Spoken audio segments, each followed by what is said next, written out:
Good evening and welcome to the March 26th special meeting of Council. The City of Parksville recognizes the people of the Coast Salish Nations and their traditional territory upon which we gather with gratitude.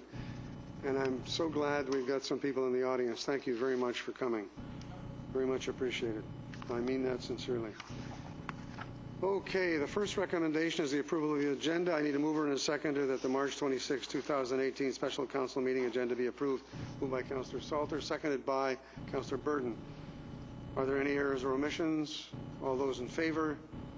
Thank you. Mrs. Lovegrove, would you please provide us with your presentation regarding the draft final 2018 to 2022 municipal budget and financial plan? Thank you, Your Worship. Good evening, everyone. Tonight we're going to review the 2018 to 2022 draft final financial plan.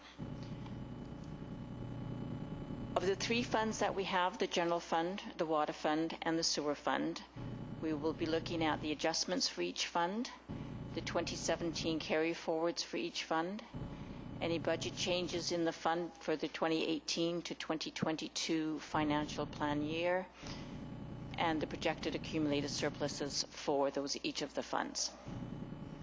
So we'll get started with the general fund. These are changes from the 2018 provisional plan that we brought to Council last November, and that was adopted in January. So any changes to that plan are what we're talking about here tonight. So just to let Council know, there are no changes to the tax rate from the provisional budget. It still remains at 4% for each of the 5 years. We did add all the 2017 carry forward projects and the associated funding for those projects. We adjusted the benefit rates that change every October, and also added a provision for the upcoming payroll tax that's due to come on board in 2019.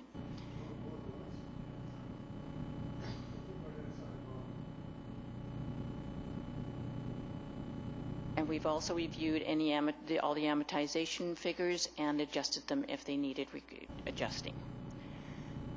When we presented the 2018 provisional budget, we had a accumulated surplus opening balance of $5,435,000. With our year end, we now have an actual accumulated surplus opening balance for the year 2018, and it has come in at $7.8 million. So in this revision here, we have increased the surplus by $2.4 million to reflect that change. We'll start off with the carry forwards for the general fund. For the operational side, we carried forward $491,000 worth of projects. The projects are listed there. We have put down basically what the status is of them to the best of our knowledge. And they encompass things such as photocopiers, software, minor building repairs, minor items in the parks, and PCTC. So they're all there. Most of these were started last year, and then the funds are just continued over to 2018 so the project can be finished. In a few cases, the projects were not started last year due to time or resources, but we will be doing them this year, and again, the funding has been brought forward for these projects. On the capital side, there was a lot of projects started last year that weren't, again, finished. So the revenue coming over for these carry forwards is $8.1 million. The list is there. Again, some higher end copiers, but that would be capitalized, are included in this. A new phone system, some items for the training ground and ladder truck that basically started the design but won't be delivered until later of this year. And then a lot of road projects. A lot of the projects that you see in here are basically a larger part of the project. You will see them as roads, storm sewer, and you will also see some corresponding ones in the water and the sewer. Because it was the big project, we just carried forward all of them into all of the funds. So I'm not going to go through all of them. You can take a look at them at your leisure, but mostly they are the projects that we did start last year. In addition to all the carry forwards, we also had some minor budget changes. One was under council, grants and aids in the budget. The Brand Festival had been listed at $2,500 when it should have been listed at $5,000. So we have made that adjustment. Council earlier this year removed the Jensen Avenue West Citizen Engagement Project, so that we are removing the $50,000 that Council previously identified for that. We've increased the cost of cleaning up the homeless camps for all 5 years. The emergency program needs some supplies for the Emergency Operations Center and the communications in order to carry forward all the emergency programs if we ever do need them. So that's in the budget. Human Resources, there's a staffing review there, $50,000 that Council had previously approved. And the other items are just ergonomical furniture for the staff and some WorkSafe BC upgrading. The fire department have a few items, just requesting some stand-up desks, some equipment that was ordered in 2017 but was not received until 2018 because those funds are lost. Basically, we then just rebudget for them. And then they also need some additional funds in order to complete their keyless entry door system that they have there, and that was carried forward from 2017. In the parks, there has been a request for the additional $30,000 for the Parks and Trails Master Plan, and this also has been previously approved by Council, but was not in the provisional budget. The city's carpet replacement has been delayed for 1 year, and under the fleet, we were just basically changing their budget to get it more in line with their actual spending in their different departments, as it's a relatively new budget for them. So we're just making some changes to make it easier for them to manage. In the minor capital under operations, we rebudgeted the 2017 storm sewer easement funds. There wasn't much done with that last year, again due to time and resources, so we have rebudgeted for this year. For the capital changes in the parks, there was $1 million in there for 2018 for the bridge for Rathtrevor Trail. That portion has been moved out to 2022. A question, if I may, Ms. Lovegrove. Through you to Mr. Figuera, this has got nothing to do with the Greenway. The Greenway, when is the Greenway? I didn't see it in the report. The Greenway is going to start, the work on the Greenway would start? If I may, Your Worship, yeah, this I think there's around 900,000 or something in there, I believe. Yeah, I believe in there for the actual Greenway, Rathtrevor Greenway to the river. So that is, we're going to be working on that this year. Thank you. Yeah.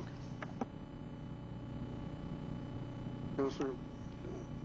Councillors. Thank you. Just to follow up in regards with your question as well. So the $860,100 for the Rathtrevor Trail development, that's still ongoing, but the $1 million and that's the bridge portion of that development, and that's been moved out to 2022. Will we expect to see any funding, or would we have to be applying for grants for, as that's a bridgeway? Your Worship, through to Councillor Patterson, The Rathtrevor Trail right now is a DCC project, so there is DCC funding. I believe it's, I'm sorry, I don't know, I won't say, I don't know what the percentage is right off the top of my head. So there is funding already there, but I don't know if they have looked at grants or not. It's always an option, I suppose. I was more thinking of the bridge portion of that project, and would that have to involve anything with fisheries or fisheries and oceans and that, as it's going over a waterway? Mr. Figueroa? If I may, Your Worship, through to Councillor Patterson. Yeah, that would be definitely involving DFO on that. And what we're doing there is we've pushed it out. There is some negotiation going back and forth. The Ministry of Highways is looking at making potential improvements on the east side of the Orange Bridge. So we're hoping to work a project in there somewhere. Thank you. Please proceed. Thank you, Your Worship. So carrying on with other capital changes, Shelley Road outfall access has been basically moved out to 2019 and rebudgeted. And same with the Temple outfall. And Forsyth to Bryce is moved out a year. And Aurora Street, it was inadvertently deleted from the provisional, the road portion. And we picked up on that, and we have put it back in for that. And it was, the design piece was still in there because that was in 2017, but the 2018 portion got inadvertently deleted, so we've added that back in. So that was the major of the changes. And then in addition to the changes, we also have some new spending packages. And these spending packages are in Council's presentation handout with a little bit more detail for you. So we have one for the WorkSafe BC program and procedures update for $6,000. We have a totem pole restoration request for $35,000. We have a request for the communications assistant to be increased to a 0.2 FTE, an extra day a week. An outside custodian, 0.5 FTE. And those two positions will be ongoing right into the future. We also have a request for stairs at the scorekeeper's box in Springwood Park. A request for an occupational health and safety co-op student. And a request for 2 portable AEDs. And those are the items in the operating side. Then on the capital side, we have a request for a regional pet trailer for $25,000. This is actually fully funded by a grant, so there is basically no expense to the city, but we brought it to Council's attention. And we still need to put in the expense as well as the grant amount into the budget. And then we need a truck to pull the trailer and also the other emergency communication trailers that we have. The fire department is trading in one of their pickup trucks this year, and so that truck will be transferred over to the emergency program, and we need it in the budget in order to do proper accounting for it. So to bring that to Council's attention as well. And also we need vehicle hoists for the new shop. So those are the new spending packages that have been brought forward since the provisional budget. I'm going to stop here and ask for council questions. Councillor Beale? Thank you, Your Worship. I'm just wondering if it would be appropriate at this time to make a motion to, for instance, include these in the budget, or is that something that one should wait until the end? We've been at this for a long time. That would be perfectly in order. I didn't hear a lot of questions, so if you want to make that motion, go ahead. Okay, I'd like to move that the new spending packages for operating and capital be included in the 2018 budget. Do I have a seconder for that? Seconded by Councillor Patterson. Any discussion? All those in favor? Oh, I'm sorry. You want to go ahead? I'd just like to compliment staff on the excellent write-up explaining rationale and where these, these proposals came from. It's really helpful. Okay, I'm going to call the vote. Councillor Salter, you had a comment? Go ahead. I have a question regarding the budget. So, Time to ask him. yeah, so my question is with regard to the hangar, which is 420,500. And I know that last year, the operation shop hangar was 886,900. So what happened? Have we half built it or something, or are we still in the midst of building? Like what? Sorry, whoever. Your worship, through to Councillor Salter, yes, the building was started, but it was not completed, so they only spent approximately 50% of their budget, so we have carried it forward into this year, and the building is almost at completion stage now. Okay, perfect. Thank you. Okay, so I'm going to call the vote unless anybody has any other questions on the motion that made by Councillor Beal. We'll have a mover and a seconder. That this portion of the budget be accepted and put to bed. Okay, all those in favor? Okay, that portion is done. Thank you. Okay, you're going to go on now to late budget changes not yet included. Sorry. Thank you, Your Worship. Late budget changes not yet included. At last Monday's council meeting, council passed a resolution waiving the development fees at 222 Corfield Street. Those development fees basically average out to approximately $450,500, which are not included in this budget. Right now, there is no housing agreement in place. If there was a housing agreement in place, then DCCs would not be applicable on this particular project. And the DCCs make up $432,000 of this $450,000. So this has to be included. If council wishes to enter into a housing agreement, we can. The residual would only be $18,000, and that would go into the budget, or we would be putting the whole $450,000 in. This is not included in the accumulated surplus figures I will be showing you right after this. This will have to come out over and above what I will be showing you. Yes, go ahead, Councillor Burton. So do those DCCs not get redistributed throughout all of the other projects that come forward as they come forward? Is the DCC amount not set and distributed as the projects come in? DCCs are collected at subdivision? If I may, at the time of building permit and subdivision. If I may, Worship, to further answer Council Burton's question, when they redo the development cost charge bylaw, that's when it all gets readjusted again.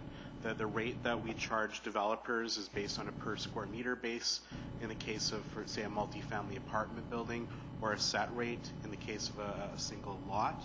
And when the DCC's program is revisited every so many years, then that rate is recalculated. So the DCC waiver would be redistributed through other future development projects.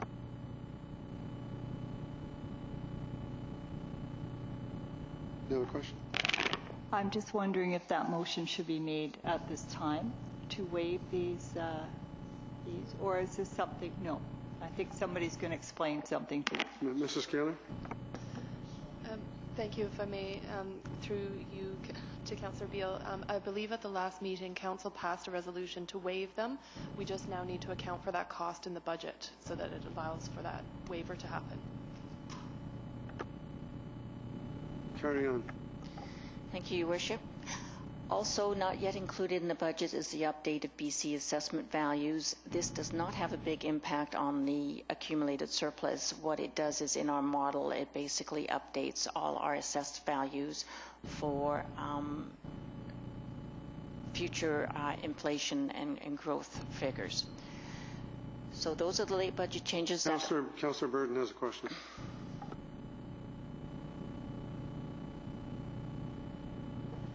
So on page 3 of this document, the provisional budget shows that property taxes, general property taxes will be $12,907,000, and that the property taxes in 2017 were $12,250,969, which is actually about a 5.5% increase. So I'm assuming that 1.5% is for growth. That seems awfully conservative. How do we derive our model? I know that there's a model to come to that number. How do we get there? Thank you, Your Worship. Through to Councillor Burden. In the model, we have previous year's assessed values, and we basically put a factor into the model saying, well, the model already has a factor in there based on population growth and housing starts. And then it looks at the increase in assessed values from BC Assessment, looks at the population and the housing starts, and does the calculation based on that for us with our inflation rate of 4% in there. So there's a portion for growth and there's a portion for adjustments, basically. Bob? And with all of the growth that we've seen over the last year, we're only anticipating a 1.5% increase in tax revenue? We will have a better idea of the growth when we get the final BC assessment values, and that's basically what we're waiting for. Thank you. Okay, continue. Thank you, Your Worship. In addition to the late budget changes, we have other items to be considered. During the provisional budget process, Council requested staff bring back a report detailing the cost of an additional wood chipping pickup during the year. We currently have one. Council wanted to know the cost of the other one. The cost would be approximately $17,000. Military Service Recognition Book has requested a donation as well, which Council needs to make a decision on. Oceanside Makerspace have approached Council on a contribution between $2,000 and $5,000 in 2018, and an annual ongoing contribution between $2,000 and $3,000. And also the Oceanside Community Arts Center looking for support for the Monet Revisited exhibition of up to $5,000, and the Phil Dwyer Academy of Music and Culinary Arts for up to $5,000. Now, these are items that Council has talked about in previous, but now is needed to make a decision on whether or not we are going to include them into the budget. Okay, I'd like to stop here for a moment, Council, if you don't mind. I want to know if there's any questions from members in the audience with regards to the budget portion we've covered so far. And I believe, if you'll indulge me, we have a member of the audience who's got some questions. We've got the answers. So you want to come forward, Mr. Rietzmack? I believe you have to leave early once again. So put the microphone on and fire away with your questions. Thank you, Mr. Mayor. It's Rietzmack. Thank you very much for the indulgence. As you've noted, I've got choir and only got a couple more weeks to go. And I don't know if I've mentioned, but on April the 7th at Knox United Church, we have a concert called Youth Infusion, and the big concert is on April the 15th at the CFC. You realize you're advertising on government time. That's okay. I know. Thank you, Mr. Mayor. As is my practice, I normally advise the mayor and staff of some of the questions I have in order to facilitate them to get the proper answer and what have you. Temporary investment of surplus taxes through what investment company? Are there various options and safeguards? Is there a risk assessment being done, and do we need government approval for that? Mr. Lovegrove. Thank you, Your Worship. We invest in major bank and credit unions and GICs. Majority are credit union GICs and are located primarily in BC and all the way through to Saskatchewan, where credit unions enjoy 100% government or central credit union backing. The credit unions return about 0.5% higher return than the big banks. Current rates are 2.4 to 2.5% for a one-year GIC. Investments are currently made through Raymond James, RBC, or Canadian Western Bank. We don't need government ministry approval, but we do need to follow the community charter guidelines, and we have a very low risk tolerance for what we can invest in. We've been doing that year after year. I know of some horror stories, not here, but in the past, whereby councils thought they got a little bit more, and they were fairly burned. That's going back decades, actually. Since we're talking about finances, the boardwalk, often like other people walk it, are funds being allocated, or are they allocated for the replacement? How much, and when is the expectation of when the replacement will take place? Who wants to answer that? Have you got the answer? Okay, go ahead. Thank you, Your Worship. The current boardwalk was completed in 2013 and has an expected useful life of 35 years. So it's not in our 20-year capital plan at this time. So we don't believe there's funds allocated for the replacement of the boardwalk right now. It's likely that this will be identified in the Parks, Trails, and Open Spaces master plan that's ongoing. And we have asked to have it specifically included. So we do have $7,100 allocated yearly to the waterfront walkway. As the boardwalk ages, we will use more and more of the walkway funds up. When the walkway exceeds this amount, we can either increase the maintenance budget or apply to council for funding for a minor capital or capital project.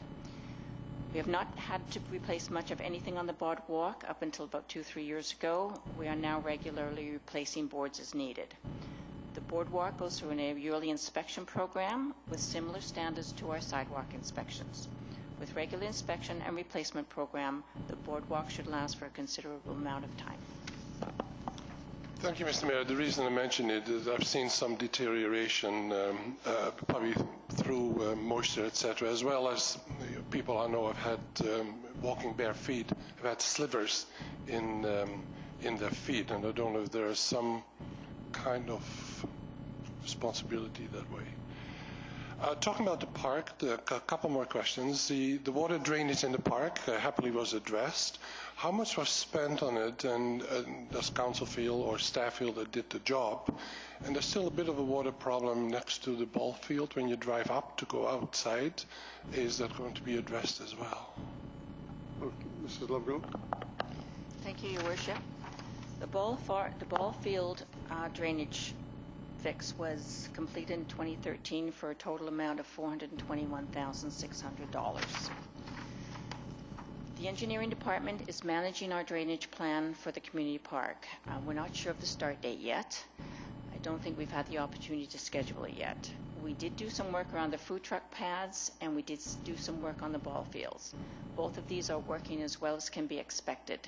No work has been done on the exit road. The community park is challenging with a flat grade and the multitude of rock pits. The Community Park Master Plan Select Committee is going through the recommendations of the master plan. Completing the drainage plan is one of the recommendations the committee is looking at.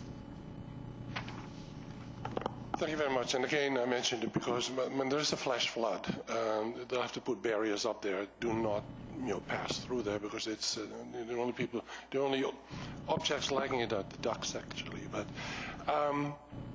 in terms of talking about water, what chemicals are used and at what cost in terms of potable water? And the reason I mention it is that I'm not the only one. When I look at some of my kitchen equipment like kettles and coffee pots, there's a buildup of calcium. I don't know the reason for that. I don't know what chemicals are being used, and hence my question. Thank you, Your Worship. The only chemical we add right now is chlorine for disinfection. We spend about $10,000 per year between the 2 pump stations on the chemical. As for calcium deposits on the tea kettle, that's exactly what it is. Our well water is moderately hard. Hardness is calculated on levels of calcium carbonate, which comes out of suspension when heated. Kettles and dishwashers are the usual complaints that we already receive. And then I have a supplementary question as a reason because of the other items to be considered. And I noticed that Council being asked the last on the Phil Dwyer Academy of Music and Culinary Arts. Is that if I may ask through you to the Mayor, is that a specific request for a specific music organization? Because if that's being considered, I wouldn't mind the appropriate time. It's really not now, I'm too late. I sing in two choirs, the Tuesday night choir, which is the Parkstone District Choir, as well as the Village Voices, and we always look for consideration as well. Can you stay around for the debate? Because that's the debate we're going to have, unless anybody else in the audience has any other questions. We're going to be debating that now. I will. Okay. I will. And again, thank you very much for your consideration. Thank you very much. Thank you for the questions in advance. Before I go back to council and go over some of the budget items not included, are there any other questions from the audience on what we've covered so far? Okay, so council, on that note, the late budget changes, we've had the information on the waiver of development fees at 22222 Corfield Street and the update of the BC assessment value. So the other items to be considered, the wood chipping biannual pickup program. Yes. I'm looking for a motion. Councillor Oates? Yeah, I move that the wood chipping biannual pickup budget amount of $17,000 be removed from the budget. Seconded by Councillor Beal. Do I have any comments on that you want to make? Yeah, after a discussion with staff and gauging the level of interest out there, while it's something that, you know, might be a Cadillac version, maybe we need to cut where we can and probably cut this wood chipping program as a result. I appreciate staff putting together numbers for it, but I think once a year will probably suffice. Any further comments, Councillor Beal?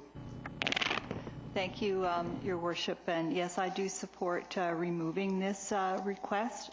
And although I certainly have real understanding of the situation of people who may have larger lots or have a lot of trees, I do feel that the majority of properties in the city are not in that situation. And if one can't deal with them directly, there certainly are many people who offer handyman or yard services where they will pick up things and take it away, and you're only allowed one pile per residence as it is. So the cost to do that at the transfer station once it gets there is $6, and I just think that overall for the city it makes more sense for us to stick with the once a year, which is very helpful for people. Any further comments from members of council before I call the vote? All those in favor? Opposed? Thank you. That is carried. Military Service Recognition Book donation request. That's not a lot of money. Councillor Oates. Yeah, that was my question. What was how much is the amount? What was the request for? Why do I have a figure like $450, $500? Move that the military service recognition book donation be approved in an amount up to $1,000. Seconded by Councillor Salter. Any further discussion? All those in favor? Thank you. Okay, the next item is the Oceanside Makerspace, and we had a very interesting presentation a number of weeks ago. It's broken down into two items. A standard budget item of $2,000 to $3,000 annually, and a 2018 one-time contribution of anywhere between $2,000 and $5,000. So, Councillor Burden, you want to make a motion?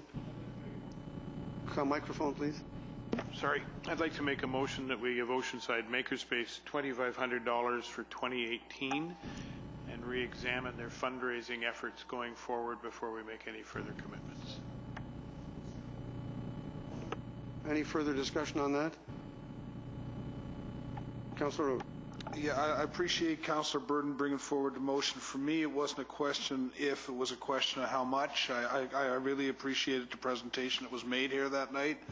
I hope that $2,500 is enough. I like the idea that as this is sort of the initial year that we re-examine it after we've done the pilot project, for my words, not theirs. So I would support any number, and I will certainly support the $2,500. Further discussion? Councillor Beal?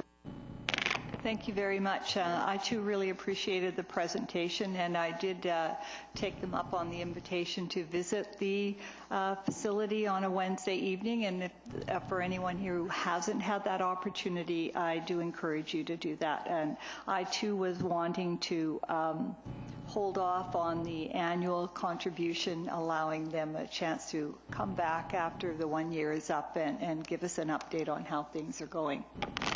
So maybe we should provide the proponent, I'll drop him a line saying they've been given $2,500, and then we'd expect a further update next year or within the next 6 to 8 months. All right. On that note, I'm going to call the vote. All those in favor?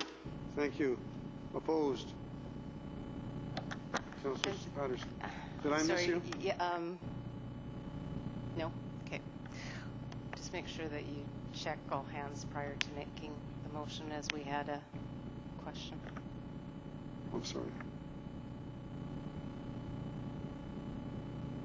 Members of council, we have a package in front of us in the form of letters with explanations, fairly detailed. We have a budget from the Oceanside Community Arts Council. I'm going to open it up to the floor. Who wants to discuss? I gather that the council representative, liaison to the Oceanside Community Art Council, goes first. Councillor Beal. Thank you, Worship. I would like to put forth a motion that we support the activities that's put forward by the Oceanside Community Arts Centre to the tune of $5,000, and that they decide how they're going to divide that up between the two requests. This would be for both the Monet and the Academy of Music and Culinary Arts? Yes, that would be the total amount, $5,000. What about the $1,000 for aging artfully? $2,000 for aging artfully. Okay, yeah, no, we'll leave that. I have a seconder. You're seconding that, Councillor Salter? I'm going to go to Councillor Patterson and Councillor Oates. Thank you, Your Worship. In the package, it only has the two requests in our package, yet in their letter to council it has the three with the Aging Artfully program. So with your motion, that's not included by giving them the aspect of how they divide the funds. So I'm not overly fond of that decision. Sorry, I'm just not, okay, when it was presented here in this package, it was just the two items. Are you saying that you would like to see an amendment that they, okay, I just wanted to leave it to the Oceanside Community Arts Council to decide how they would divide up those funds. And I realize that, but from a personal perspective, I think that the Aging Artfully program, we'll deal with it after, speaks to me a little bit more than the other two projects. Any further comments? Councillor Oates. So as I understand it, there's a request in front of us for $10,000, and they're for two specific events, albeit they are several weeks long. I'm not opposed to supporting the arts in the community. I'm not opposed. I do believe, as we've seen, it will open the door to requests from other groups in the future. But I'm not averse to that either. I think it's important for us to support the arts, and this is not a lot of money.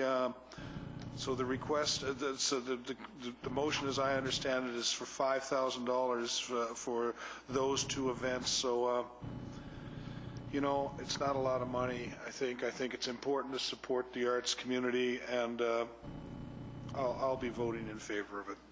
Councillor Beal, one more time. Okay, thank you, Your Worship. And just to clarify, in the presentation that was made by the Arts Council and the Macmillan Arts Centre, understanding that they might not be able to receive support, the full support that they were requesting, they had listed them in order of preference. And the reason for that is that the Aging Artfully program, having already been in place, and also as it qualifies for, it fits criteria for a number of grant applications, they were more confident that that there would be success for obtaining the monies that are needed, although those results haven't all been received at this time. The other two events are both inaugural events, and particularly the music festival the music school will hopefully be the first year in an annual event, and so to provide the opportunity for them to apply some of this money as seed money, which would also give us recognition as being a sponsor, is a possibility. And finally, the first priority for them was the Revisiting Monet exhibit, due to a number of factors, and again, it would be seen to be a sponsorship, which would give us our logo on advertising and banners and the like. So I absolutely agree that the Aging Artfully is a fantastic program, and having attended the final exhibit, it was so heartwarming to see the range of seniors from 75 to 100 years old exhibiting their art and benefiting. Sorry, too much. But Point of order, Mr. Mayor. I think what does Aging Artfully have to do with the motion that's in front of us? Well, okay, we'll. You're okay? All right. I just noticed in the correspondence we received from the Community Arts Council that they're planning on raising almost $117,400 this year. So, with this amount of money, I tend to agree. I think that this will be a good boost to their budget, to the revenue budget. Councillor Salter. Thank you, Mr. Mayor. And so my question is not Aging Artfully part of the arts? No. The Arts Center? No. No. So they're not connected. So they are connected. So when we give them money, they can spread it wherever they choose. That was or not? the motion, that they can take the money and $5,000 and do it, split it up the way they want to split it up. Right. So, okay. And so this is part of. It could be, depending on how they want to do it. Because it's under their umbrella. Okay. That's what I'm trying to get clear. If you don't mind, please, Councillor Oates. Okay. I'm just trying to make that clarification, which I believe I have. Thank you. Okay. Councillor Oates? No, you didn't.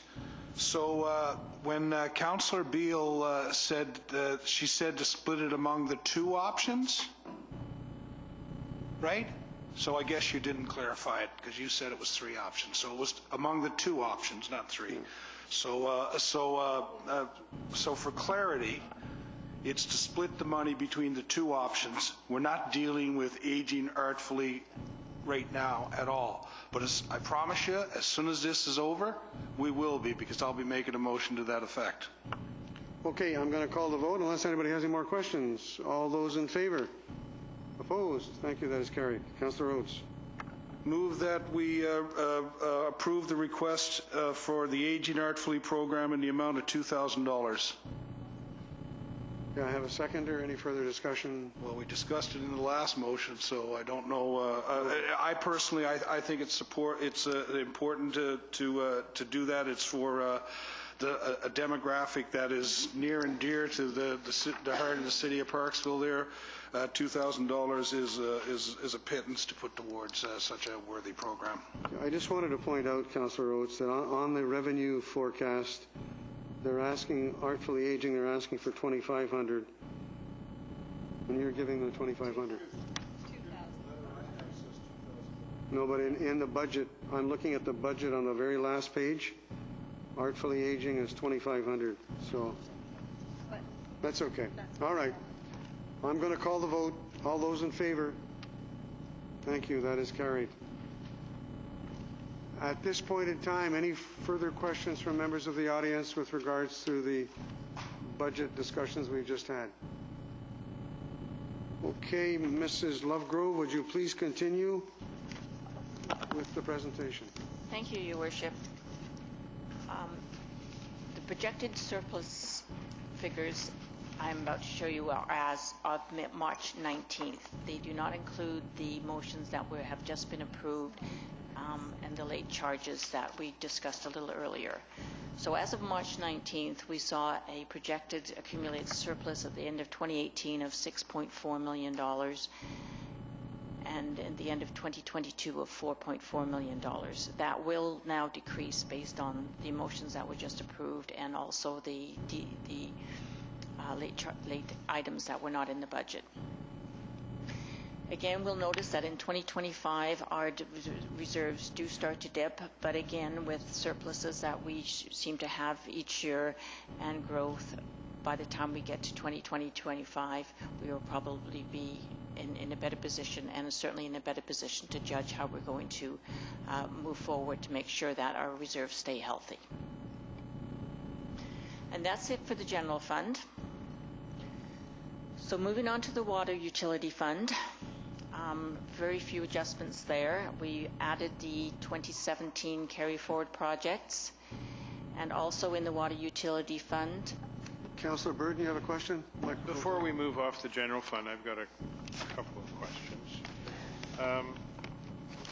The projected general fund unrestricted surplus deficit? It's regarding the difference in allocations, particularly with regard to, well, I have one peculiar question, maybe Mr. Figueroa can answer it. Why are we all of a sudden putting a huge emphasis on ditch cleaning and culvert cleaning? We're more than doubling what we spent in 2017. Doesn't seem like a lot of money, but it just seems odd that we would all of a sudden want to put a huge amount of attention on ditch cleaning and culvert cleaning. Okay, Mr. Figueroa. If I may, Your Worship, through Councillor Bird, we have had, I guess, some significant rainfalls, and we are trying to spend a little bit more attention and money on our ditches to make sure that they're able to still function the way they're intended to.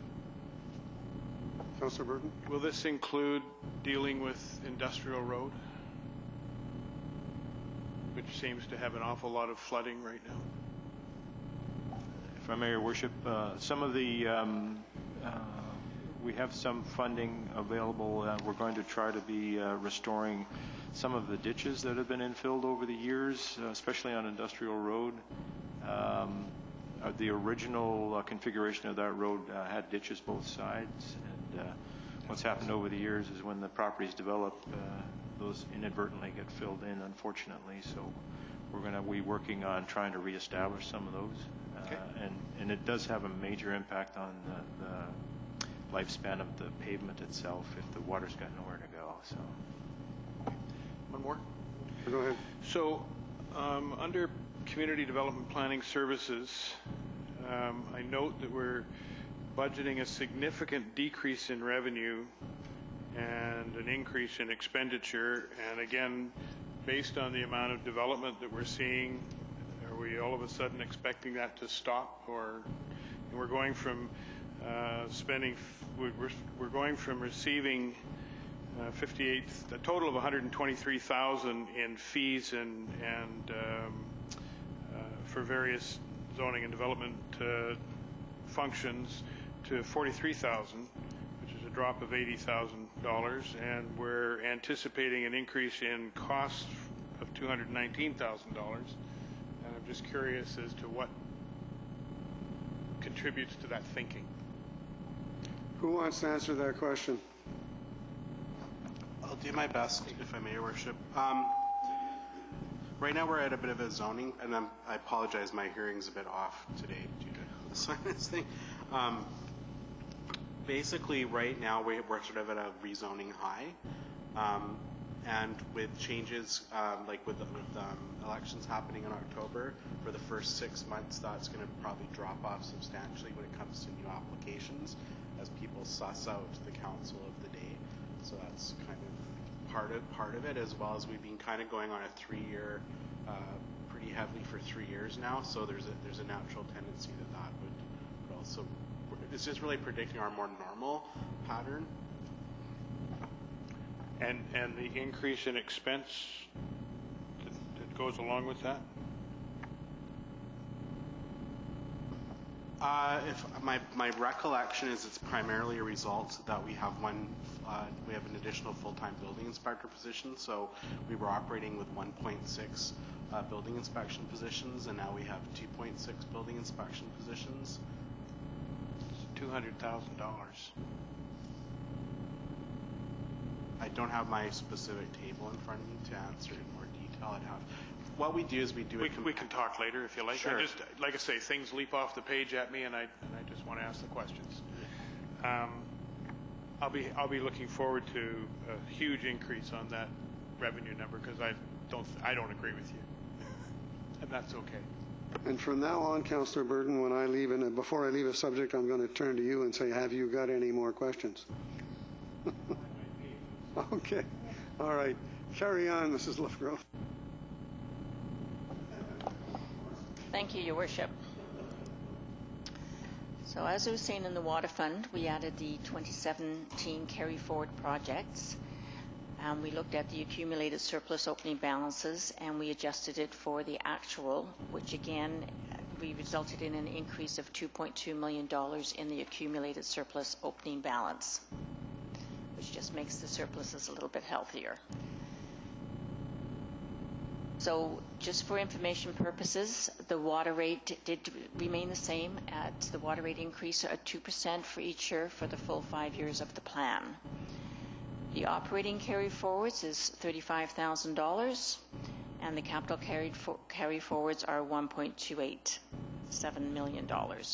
So again, you will see that some of them at Aurora Street, Aquila Street, Corfield Street are the same projects that you saw in the roads and the storm sewer, and just the water portion, and you'll see that also in the sewer portion as well. So moving on, some changes. Oh, hang on. Sorry, I've got that page in the wrong place. I do apologize for that.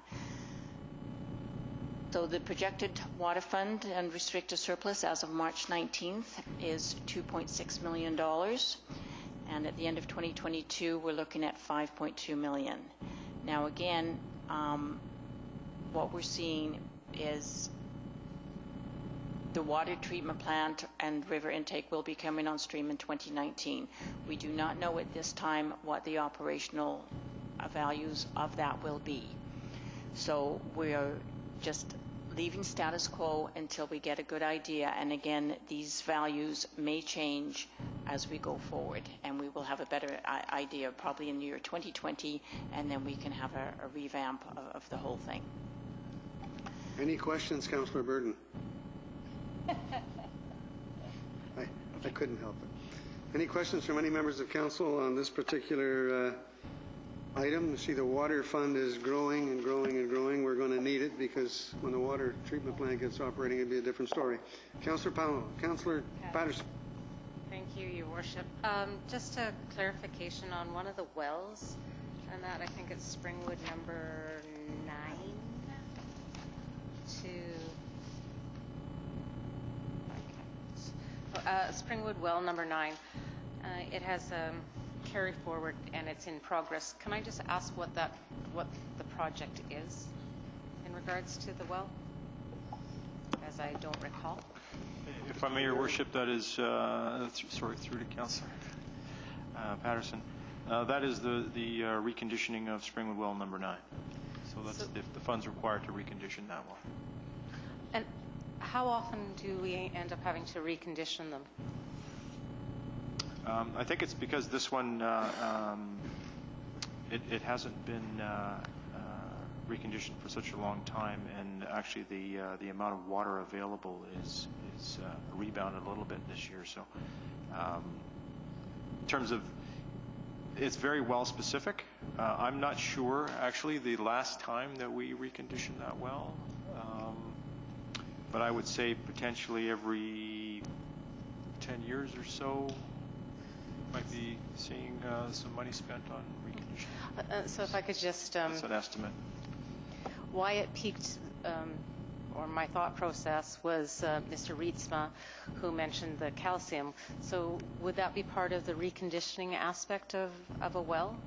Would calcium have an effect on the wells?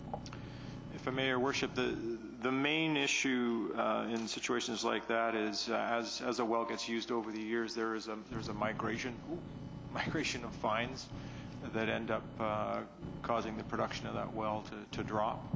So it's about removing some of those fines and actually injecting water back in to push some of that away to try to get it to respond again. So it's a series of efforts to try to get those fines away from the wellhead. Thank you very much. I realize it wasn't directly a budget type question. Do you want to make a motion to accept the water utility budget? Does anybody want to make a motion to accept the water utility budget? Councillor Burton, you make that motion? I would love to make that motion, because Thank I you didn't have very any much. questions Seconder? on that one. Councillor Beal?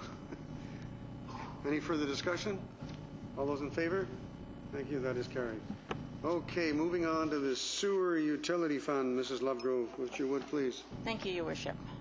Sewer utility fund, the rate increase is 3% for the full 5 years of the plan. This really hasn't changed since the 2018 provisional budget. We did add the 2017 carry forward projects, and we did look at the opening reserve balances, and we made a change of increase of $225,000 in the opening reserve balance. For the sewer utilities, again, we brought forward carry forwards, $6,000 in operating and $767,000 in capital. The two that are in there that aren't part of a road or anything are the Craig Bay Pump Station and the Martindale Pump Station. They are in progress, almost completed for this year, so there's a small carry forward from last year, bringing it forward. Just some changes in minor capital for smaller projects around manholes, and moving them from capital to the minor capital. And basically that's it for the sewer fund. And the sewer fund, as of March 19th, because there's been no other changes since then, our projections for the end of 2018 is $2.7 million in accumulated surplus, and at the end of 2022, $2.1 million in accumulated surplus. The following 5 years does dip a little bit, but nothing to worry our heads about. It's still pretty healthy looking in the sewer fund. And that basically is it for the budget presentation. If there's any other questions from members of council? I'd like a motion to accept. Councillor Beal making a motion. Councillor Salter seconding the motion.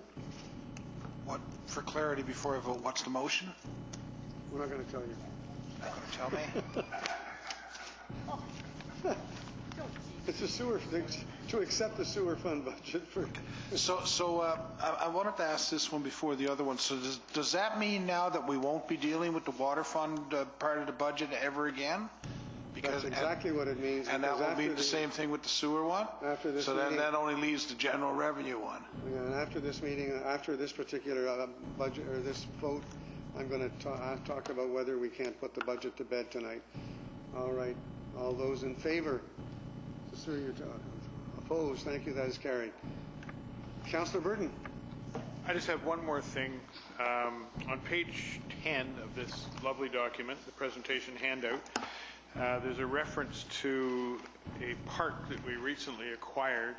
I'm just wondering if I could get a change in the reference to that park. I know we haven't named it yet, maybe we could have a change in the reference to that park and call it the Parksville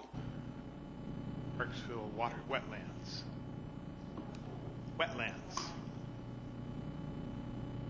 How about Parksville Swamp? No, that's the word I used when I was a kid. We used to call them Does that swamps. require a motion? I'd like to move that we change the reference to the recently acquired parkland to the Parksville Wetlands. Seconded by Councillor Salter. Discussion on that motion. I hate it. No, I'll be careful here. I wouldn't want to do this. I wouldn't want this motion to presume that we're renaming the property and putting a name on the property. I'd be much more comfortable supporting a motion that said that we no longer referred it to as we referred to it previously. But if that's what the intent is, I'll support it, because every time I hear it, it makes me great too. I believe it is the Parksville Wetlands, but that name is to be determined, and for lots of reasons, I'll vote for it. Councillor Burton. I believe I was careful in my words in asking that it be a reference rather than a name, because I agree, we can't be doing a renaming at this point in time without proper consultation, etc. And I was careful not to refer to what is written on this piece of paper, because that name grates me as well. All right. Councillor Beal. Thank you, Worship. Just questions to staff. Would such an adjustment cause any concern for, from staff perspective, either for the work that we're doing here or going forward? Mr. CEO. If I'm Worship, through Councillor Bill, I don't believe it would cause concern, other than us just getting into the habit of changing our phraseology and ensuring going forward that we use that phraseology. Okay, I don't see any more hands up. I'm going to call the vote. All those in favor? Opposed? Thank you. That is carried. Now, can I have a motion that we confirm this evening that this budget for 2018 is in order, that it can be passed? I don't think we need another meeting. I can't see a reason why we should have another meeting. Councillor Patterson? I'm sorry, Your Worship, I disagree. I think that there's probably a couple more things that could be gone over. Could you give me some examples? The community park playground zip line was at, it had a final budget of 77. I'm sorry, I just feel that although we had some people in the audience and everything tonight, I think that our residents are expecting that we will have another meeting, and I think that with all due respect, I don't, but anyway. We have one person tonight in the audience and left, and we have a reporter. Rhodes? Well, I'm in no hurry. If there's concerns with the budget, why can't we just discuss them tonight? Councillor Patterson, do you want to do that tonight? All right, go ahead.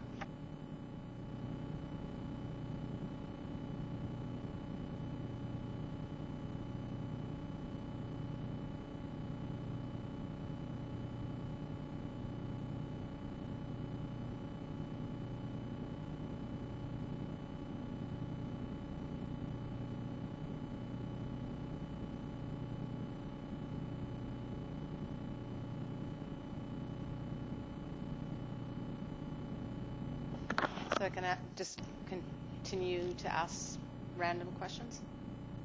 By all means, sure, go ahead. Just Okay. refer to the pages that you're at so we'll know. Sure. On and I'll page follow. 2 of our presentation handout, and this is really minor, but animal control, is that an increase? Page is that? Page 2, under expenses. It doubled.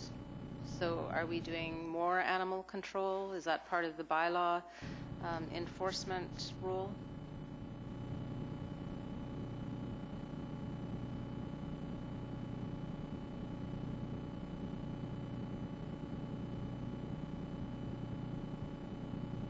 Anybody answer that? Mrs. Keough?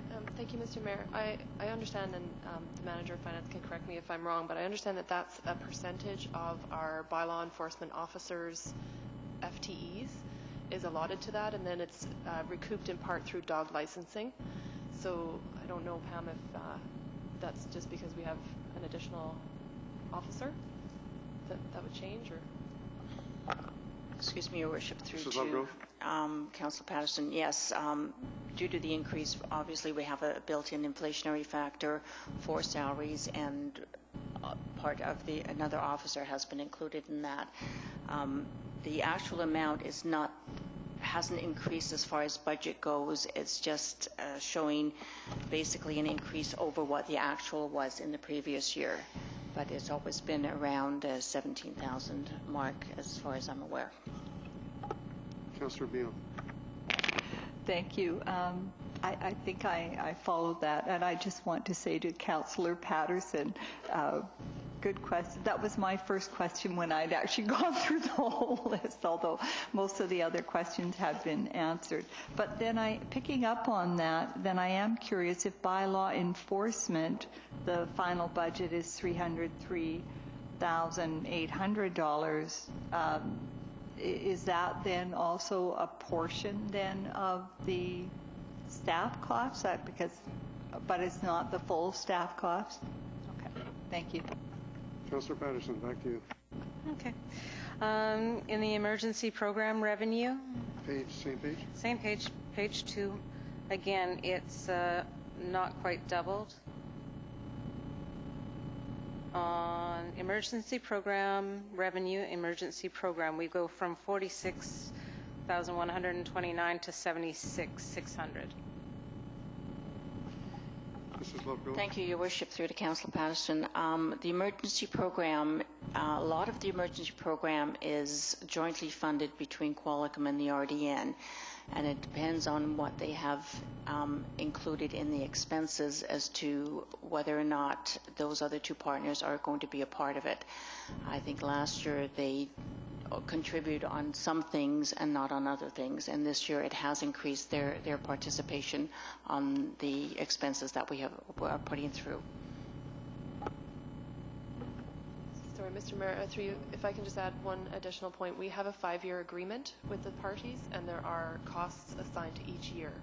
And so for this particular period, I believe we've got 3 more years left on the funding or on the agreement, and there's differential amounts each year where the parties contribute more, and then we are able to do additional services. Okay. Go ahead. Page 4, the PCTC library lease, it's decreased. Someone could answer that question for me? Doesn't happen very often that we have a decrease.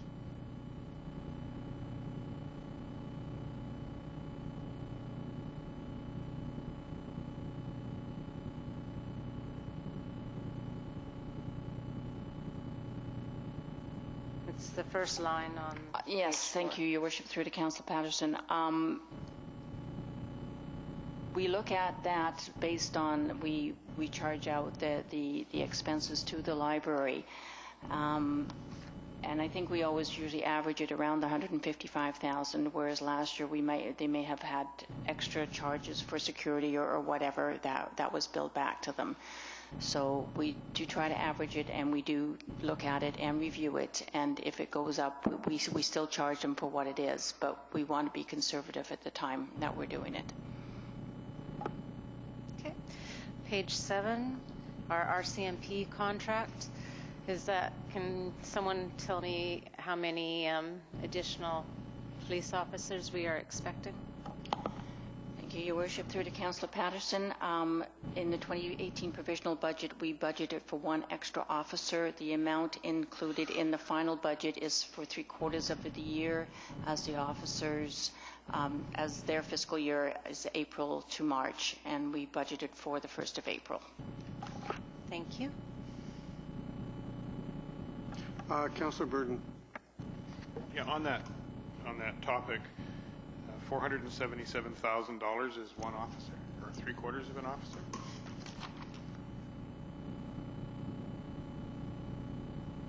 we've gone from 2185 in 2017 to 2662.5 in 2018.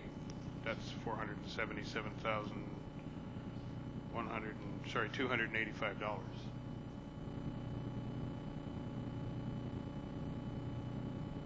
The actual cost, I believe, of an officer is about $174,000, but there is other probably increases that will be coming. They also have annual rate increases, of which we are eligible for 75% of those costs and overtime. So Mr. Butterworth does do a thorough job of looking at the costs and budgeting accordingly. Follow up? Well, I'd like a detailed breakdown of that one. That's a big number. It is a big number. Thank you, Your For Worship. three-quarters of an officer, I'd just like to know more. It may not just be the three-quarters of an officer, but we'll certainly get that information for you. Councillor Beal? Councillor Patterson? Thank you, Your Worship. Page 9, under expenses of administration, engineering, and ops, that's for, I think it's in my package, but that's the increase in staffing. That's the total. Yes, please.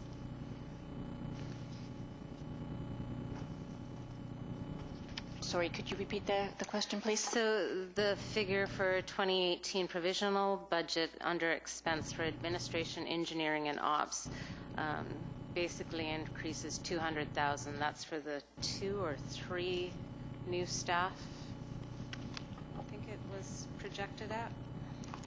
Thank you, Your Worship. Through to Councillor Patterson, yes, that would be mostly for the staff that was in engineering.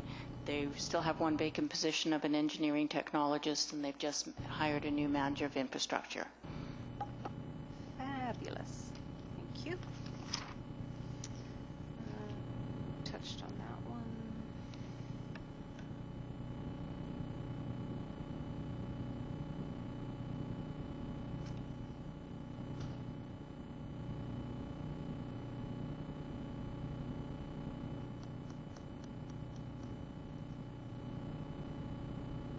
Can I ask a question that's not technically budget related? On page 11, we have the geese management, and we have an amount of $38,000. Now, in years past, it was at $41,000, or the actual was $39,000, and that amount was due to a cull. So, are we expecting that we will be doing that again this year? We did. Have been working with the Nature's Trust. Yes, but nobody knows when. Okay.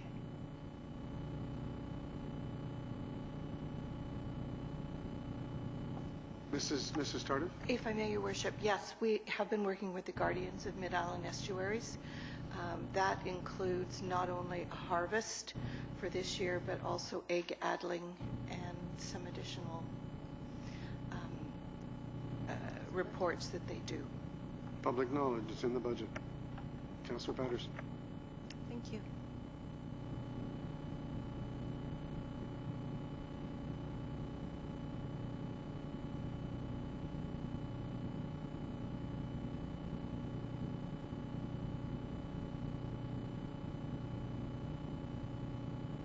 Again, in page 11, some things we have the expenditures listed, but where we have Springwood Park improvements, is that, since I had a question from a resident, is that primarily the softball fields and putting them to provincial type standard?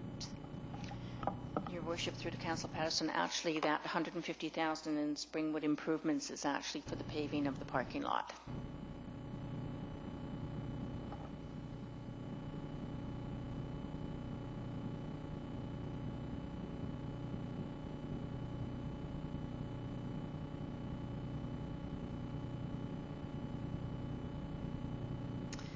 And again on page 11, the community park washrooms. Are those the ones that are expected to go down towards where the hovercraft was, or are they increased facilities?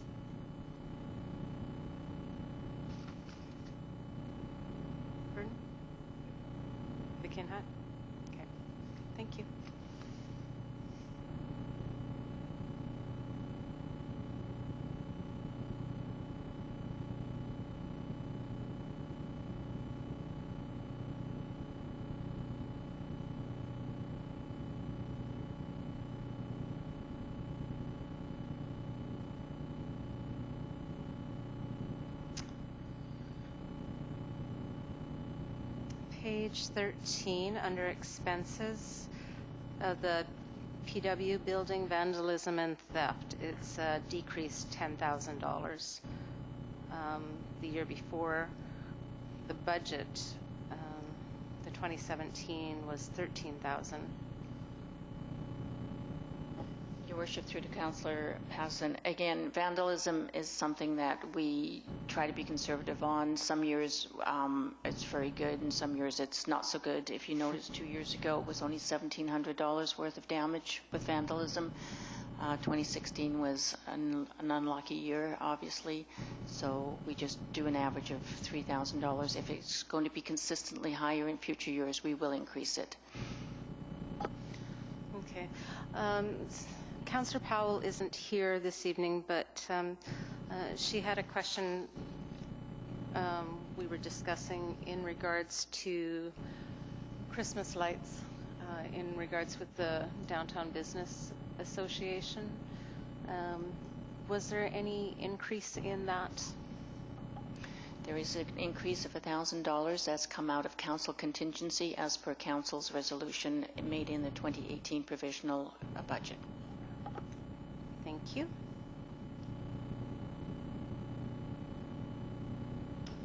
Anyone else can take over if they'd like.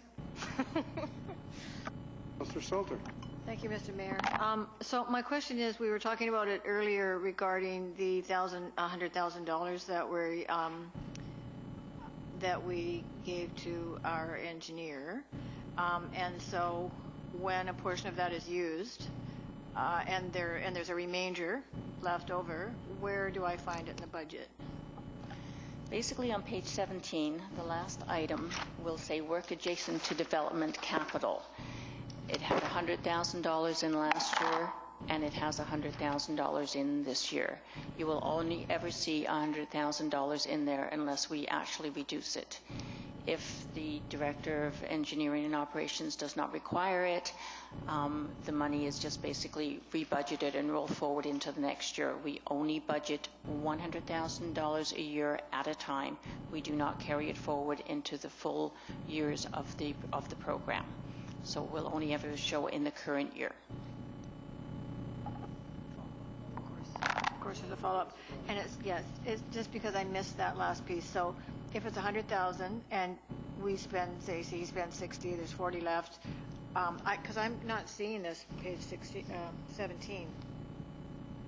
In which? On page 17, the last item before total expenditures is work adjacent to development / capital. Oh, okay. Okay? Under the 2018 provisional budget is $100,000. The 2017 actual was $66,000. Okay, so we just basically brought it back up to $100,000. When you get your full package on the capital, in the capital area, you will see work adjacent to development in capital, $100,000 in the current year only. It used to be in every year throughout the 20-year capital plan. We have removed that. So when you get your full final package and you look at the capital, you will see $100,000 in the current year only. You won't see the difference that we've bumped it up, but you can tell by looking at what was spent last year as to what we bumped it up. I see. Okay, so okay. Okay. So it's $100,000, but you bumped it up by, say, by 40. Yeah, 34. Whatever. Okay, thank you. Councillor Patterson. Thank you, Worship. Page 14. Now this one's a tough one, and that for me, because if you look at 2016, our sand salt supplies was at $15,462, but last year was at $53,829. So I'm just kind of wondering if anyone can tell me what our current expenditure for 2018 snow removal already is, and have we surpassed it? Because we budgeted $20,000. Through to Councillor Patterson. I'm sorry, but at this time I don't know what it is, but I would like to say to you, we do have a snow removal stabilization reserve. So we know that some years we get a lot of snow and other years we don't get a lot of snow. So in the years that we don't get a lot of snow, we put money away into a stabilization reserve. So we try to budget on an average, what an average year would cost us. Then when the years hit, like 2 years ago where we had an awful lot of snow and we have a lot of overtime, we draw funds from that stabilization reserve so the budget doesn't increase and our taxpayers don't have to pay a big increase. So follow up, do the vehicle for the snow removal and was bought, I think, last year or maybe the year before, it was a dual type equipment that had a plow and something else that could be moved. And so do we, in the snow removal expense, do we put a fleet, or is fleet separate, or does it go into different categories for replacement? Your Worship, through to Councillor Patterson, the equipment itself comes out of the equipment reserve. It does not come out of the fleet operating costs.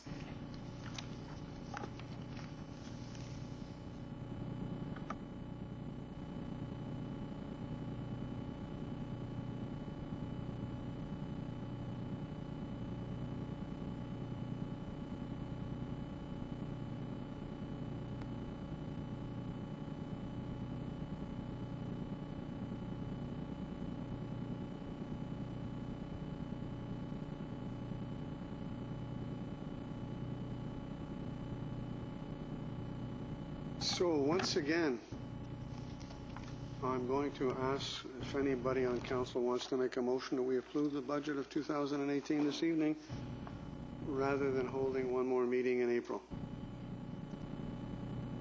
Or does the majority feel that we need another meeting?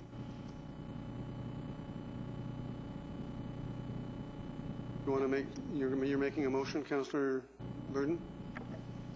I move we approve the budget as presented.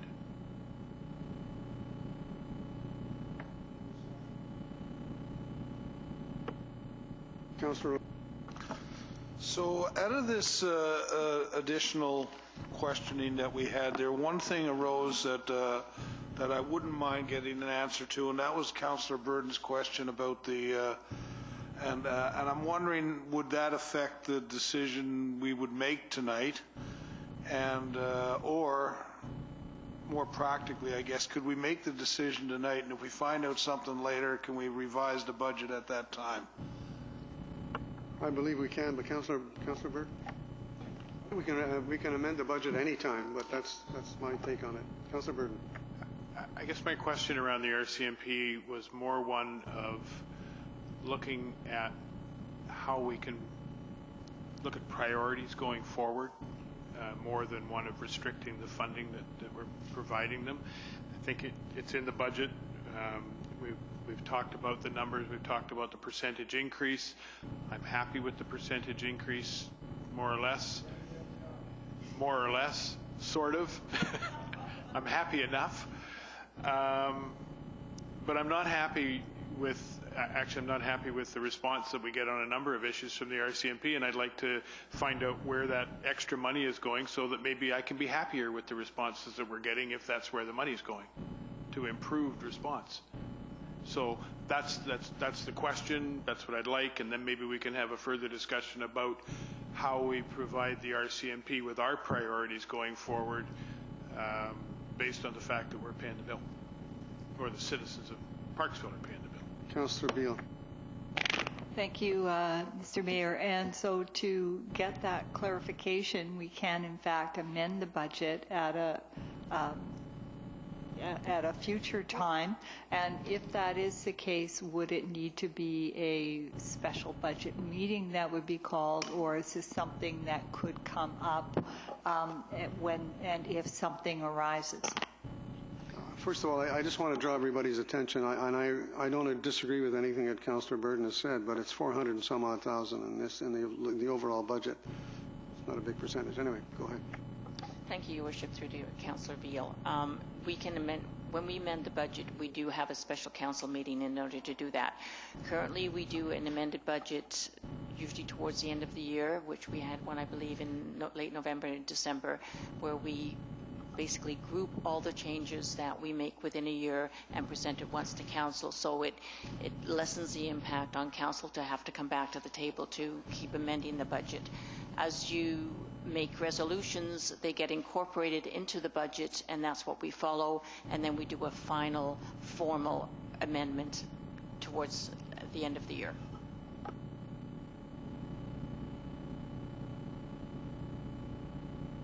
Can I now call the vote? Councillor Oates? Yeah, Your Worship, I'm going to support this. The 4% is a number that I don't want to jump up and down. I don't think they're going to be planning any parades for us.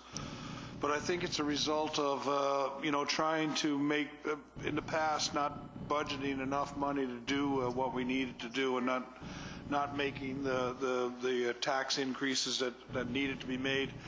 And I think it's important that as elected people, we make decisions that are fiscally responsible for today and fiscally responsible for future generations as well.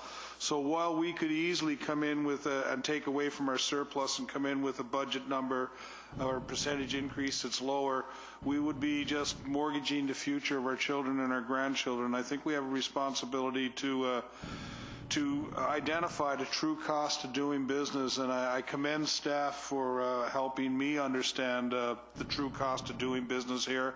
The budget process is onerous, and I'm glad we're through it, and I will support the budget as presented. And thank you to staff and council for the diligence that we've shown.